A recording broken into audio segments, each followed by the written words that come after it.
नमस्कार दोस्तों, आपका स्वागत है हमारे चैनल पर। आज की हमारी कहानी, इश्क, प्रेम, मोहब्बत, क्या ये सब इंसान को उभारते हैं या सच में निकम्मा बना देते हैं? हम सभी कभी न कभी जिंदगी के किसी न किसी मोड़ पर इस लाइलाज बीमारी के शिकार होते ही हैं। फिर भले ही सारी उम्र अपनी इस हरकत को कोसें, क्योंकि यह आफत अपने गले बांध ली है। मगर उस वक्त उस पल सब कितना मधुर और रोमांचक लग रहा होता है, यह सब मुझे बताने की ज़रूरत नहीं, क्योंकि अब तक मन ही मन मुस्कुराते हुए खो गए होते हैं अपने अतीत में। यह कहानी कुआलालंपुर की है, जो मलेशिया की केवल राजधानी ही नहीं बल्कि उसकी धड़कन भी है। बेहद सलीके से बसा हुआ तो छोटा सा शहर है। गाड़ी लेकर अगर निकले तो 2 से 3 घंटे काफ़ी है पूरे शहर का चक्कर लगाने के लिए। कुआलालंपुर के सामने वैसे तो बहुत सी बिल्डिंग हैं जहां आप और हम जैसे लोग रहते हैं, वैसे ही एक ऊंची सी बिल्डिंग के बड़े से घर में एक छोटी सी नहीं बल्कि बड़ी सी या फिर थोड़ी बुजुर्ग सी प्रेम कहानी जी रही थी, जिसने अपना सफर भारत से तय करना शुरू कर दिया था। खुली बाहें पसारे और साल भर एक जैसा मौसम और दिन में कम से कम एक बार बारिश का मजा देने वाला यह शहर, चाहे पर्यटक को हो या प्रवासी, दोनों को ही अपनी मीठी भाषा में कहता है, यानी कि मलेशिया में आपका स्वागत है। आज से लगभग 15 साल पहले दीपा और शिवाय ने जब अपने वतन को अलविदा कहा तो परदेश ने उन्हें सेलमेट डाटाएंज कहा। उस रोज शिवाय को ऑफिस भेजकर दीपा जब वापस घर में घुसी तो किचन के शेल्फ पर पड़े प्याज के छिलके और सिंक में भरे गंदे बर्तन उसे इतनी बुरी तरह घूर रहे थे कि वह चाहते हुए भी उनको नज़रअंदाज नहीं कर पा रही थी। आराम को गुड बाय बोलकर अपने आलसी कदमों से थोड़ी और गुजारिश करते हुए उसने अपने कुर्ते की स्लीव को मोड़ा और किचन में घुस गई। एक प्रवासी स्त्री सबसे ज़्यादा अपने देश को तब मिस करती है जब उसको घर का सारा काम अकेले ही निपटाना पड़ता है। कहने का मतलब यह है कि वतन जैसे नौकर चाकर का सुख परदेश में कहाँ भैया। यहाँ तो खुद ही घिसने पड़ेंगे भाड़े बर्तन, नहीं तो सारे नखरे फिलिपीनियों मैड के, वह भी उनके लंबे चौड़े खर्चे उठाने के बाद। अब यह सब दीपा के बस की बात नहीं थी, इसलिए घर का सब काम वह खुद ही किया करती थी। वैसे घर में हर तरीके का तिकड़म नहीं कि होम एम्प्लॉय से जुड़े थे। घरेलू कामों के आसान बनाने के लिए किचन के एक शेल्फ पर दीपा ने छोटा सा रेडियो रखा हुआ था। जैसे ही उसने रेडियो का स्विच दबाया, रेडियो पर उसका और शिवाय का पसंदीदा गाना बजा। मलेशिया के रेडियो स्टेशन में हिंदी गाने का बजना, वह भी आपके फेवरेट गाने के सुरों का असर बिल्कुल तपती गर्मी में रिमझिम बरसात की तरह होता है। दीपा के बदन की फुर्ती ने फिर से आलस की चुनरी ओढ़ ली और किचन में पड़ी कुर्सी पर बैठ गई और खो गई यादों के इडियट बॉक्स में। दीपा को रेडियो सुनने की बहुत बुरी लत थी। उसकी यह आदत शिवाय को पसंद नहीं था। जब भी वह अकेले होती तो रेडियो चलाकर ही अपना काम करती। उसे लगता था कि रेडियो उसके जिंदगी के भूले पलों को हमेशा उससे मिलाता रहता है। हिंदी फिल्मी गानों के रूप में फिल्मी गाने बिल्कुल उसके मूड की तरह ही होते हैं, कभी उदास, कभी खुश, कभी एकदम उछल कूद करने वाले और कभी खैर। उस रोज जो गाना बजा हुआ था वो सिर्फ किसी फिल्म का एक सुपरहिट गाना ही नहीं था, बल्कि यही तो था उनके प्यार का आगाज। आजकल पाँव जमीन पर नहीं पड़ते मेरे, तुमने देखा है मुझे को उड़ते हुए। यह गाना कभी दिन रात दीपा के ओंठों पर सजता था और इसी गाने से ही तो पंख फैलाए थे दीपा और शिवाय की मोहब्बत ने। बात कुछ 20 साल पहले की है। कॉलेज के एक कैंप पर शिवाय की इस साधारण सी दिखने वाली सांवली सी दीपा पर नजर तब जा टिकी जब दोस्तों के जोर देने पर दीपा ने यह गाना गाया था। क्या आवाज़ थी, क्या शब्द थे। लग रहा था साक्षात लता मंगेशकर ने दर्शन दे दिए हों। वह एकटक उसको निहारता रहा और मन ही मन दुआ मांगता रहा कि बस यह पल अभी ऐसे ही ठहर जाए। बस इसी तरह रात भर यह सांवली सलोनी सी लड़की सुर बिखेरती रहे और मैं सुनता रहूं। मगर गीत संगीत की महफिल पर एक बड़ा सा फुल स्टॉप तब लग गया जब प्रोफेसर ने जोर से चिल्ला कर कहा, सब अपने अपने कमरे में जाकर सो जाओ, सुबह फील्ड वर्क पर जाना, जल्दी निकलना है। यह एक स्टडी कैंप है, मौज मस्ती का नहीं।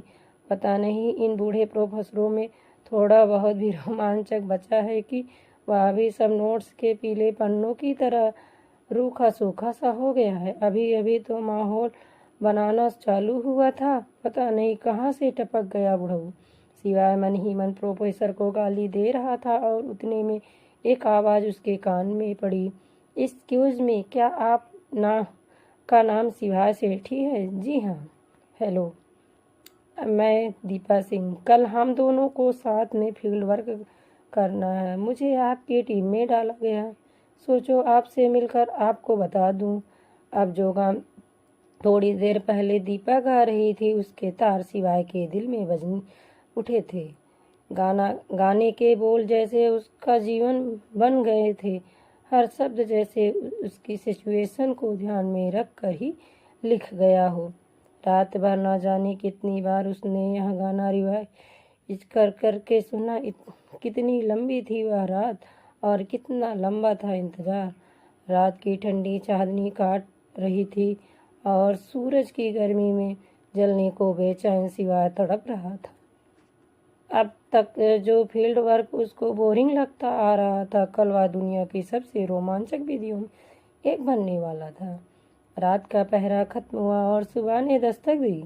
नहा धोकर तैयार थे सिवाय बाबू अपनी सपनों की मलिका से मिलने के लिए।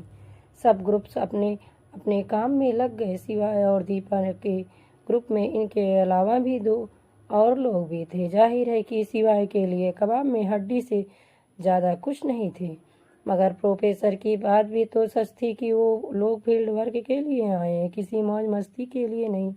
खैर पूरा हफ्ता सिवाय की टीम ने अच्छे स्टूडेंट की तरह सिंसियरली काम करते हुए ही बिताया। मगर सिवाय दीपा से कुछ भी एडवाइसमेंट न बोल पाया, यहाँ तक कि भी नहीं कि वह बहुत अच्छा गाती है, जबकि यह बात उसे टीम के बाकी दोनों लड़के ने एक नहीं कई हजार बार बोल चुके थे। आज आखिरी दिन था, कल सब खत्म हो जाएगा। आज भी नहीं बोला तो शायद जिंदगी भर उसकी रिकॉर्डेड आवाज़ ही सुननी पड़ेगी, क्योंकि लाइव सुन पाने जैसा तो कोई जतन किया नहीं था अब तक। मगर बात कैसे शुरू करें यह सिवाय तय नहीं कर पा रहा था। उसके गाने की तारीफ करूं ना, फिर मुझ में और बाकी सब में क्या अंतर। उसकी खूबसूरती के खंभे खड़े करूं, उसको समझ आ जाएगा कि मैं फ्लर्ट कर रहा हूँ। क्या करूं फिर, यही सोचकर सर पकड़ कर बैठा हुआ था कि फिर से वही कोयल कानों में कूकी, सिवाय आप कॉफ़ी पियोगे? नहीं। हाँ नहीं, मतलब ऑफ कोर्स। एक कॉफ़ी तो टीममेट के साथ बनती है। फिर तो साहब यह कॉफ़ी पीने का सिलसिला तब तक चला जब तक शादी के वचन न ले लिए इन दोनों ने। जी हाँ, अब यह दोनों रोज़ मिलने के लिए नए नए तरीके ढूंढते, जिसमें कॉफ़ी पीने का आइडिया काफ़ी सुपरहिट था। और यह छोटी छोटी मुलाकात एक बड़े अहम फैसले की चौखट तक ले गई इन दोनों को। आज आजाद पंछी से सिवाय और दीपा शादी के बंधन में बंधकर बहुत खुश थे। जिंदगी में कभी भी सुखी बिना किसी जतन के कहाँ किसके नसीब में आई जो इन्हें मिलती। सिवाय का प्यार पाने के लिए दीपा ने अपना घर छोड़ा और अपनी खुशी के लिए दीपा और परिवार के लोगों को सारी खुशियां दे सके, ऐसी तरक्की के लालच में सिवाय को अपना देश छोड़ना पड़ा और अपनी पृष्ठभूमि से दूर मलेशिया में पिछले 15 सालों से यह दोनों अपना घरौंदा बसाए बैठे हैं। कुआलालंपुर नाम के इस चकाचौंध से भरे शहर में जहाँ देखो वहाँ जगमग है, ऊंची ऊंची इमारतें, साफ सुथरी सड़कें और ढेर सारा आराम। मगर फिर भी दीपा को काटता था यह सुख चैन, क्योंकि इसमें फुर्सत के वह पल कहाँ थे जो भीड़ भाड़ वाले मुंबई की लोकल ट्रेन में दीपा ने शिवाय के साथ बिताए थे। वैसे मलेशिया में परदेश वाली फीलिंग ज़्यादा परेशान नहीं करती थी, जिसका सिंपल सा कारण यह है, बस यहाँ बसे असंख्य भारतीय। सबसे बड़ा आश्चर्य तो तब होता है जब दिवाली की छुट्टी इस देश की नेशनल हॉलीडे की लिस्ट में दिखाई देती है। हर तरीके का भारतीय खाना और पहनावा यहाँ बड़े आराम से मिल जाता है। दीपा ने भी अपना एक छोटा सा लिटिल इंडिया यहाँ बसा रखा था। खुद को मशगूल रखने के लिए वह यहाँ बसे प्रवासी भारतीयों के बच्चों को हिंदी भी सिखाती थी। मगर ससुराल कितना भी अच्छा क्यों न हो, मायका तो याद आता ही है ना।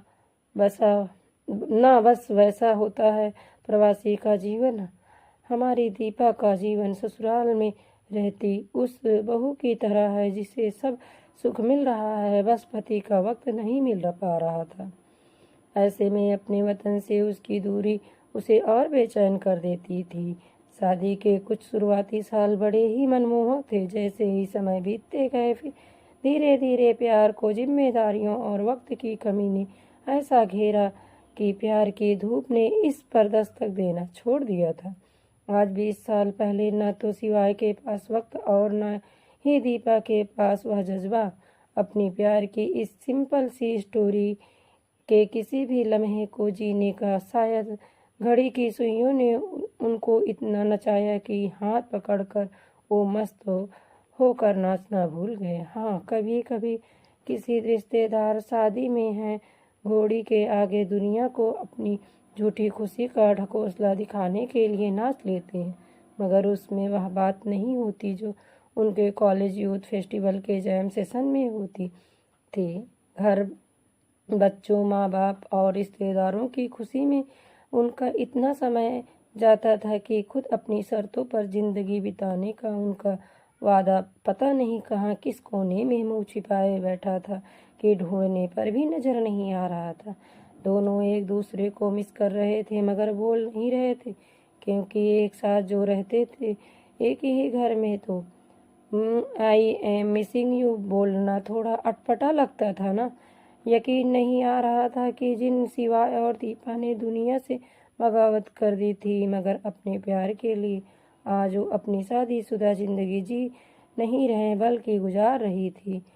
जो जुगल एक दूसरे के हाथ पकड़कर घंटों पता नहीं क्या क्या बतियाते रहते थे, आज उनके पास ना तो प्यार भरे शब्द और ना ही बातें करने के लिए वक्त का तो मानो अकाल ही पड़ गया है। वक्त की चोट और उसके साथ रेस लगाने की होड़ बहुत कुछ ऐसा छीन लेती है जो भले ही आपकी जिंदगी के मौलिक सुख न दे मगर आत्मा को आराम जरूर दे सकता था।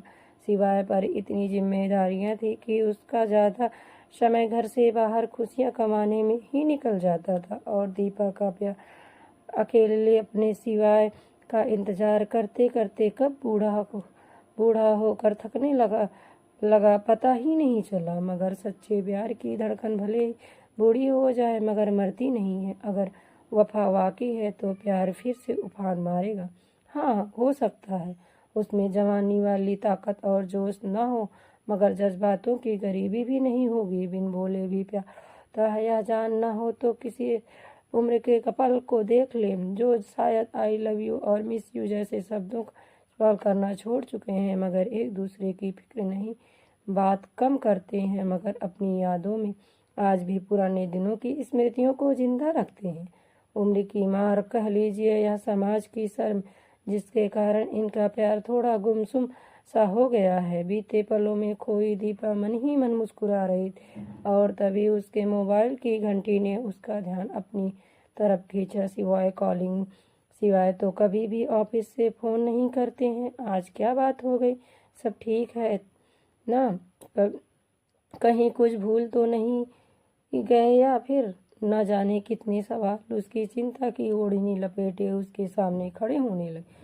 दीपा ने फ़ोन उठाया और बोला, सब ठीक है तो ना सिवाय? दूसरी तरफ से कोई आवाज़ नहीं आ रही थी, मगर बैकग्राउंड में दोनों तरफ गाने की आखिरी लाइन बज रही थम लेना सोच देखो मुझे उड़ते हुए, आजकल पाँव जमी पर नहीं बढ़ते मेरे, तुमने देखा है कभी मुझको उड़ते हुए। दोस्तों, ये थी आज की हमारी कहानी। आपको कैसी लगी कमेंट में बताएं और वीडियो को लाइक शेयर और सब्सक्राइब करें। धन्यवाद दोस्तों।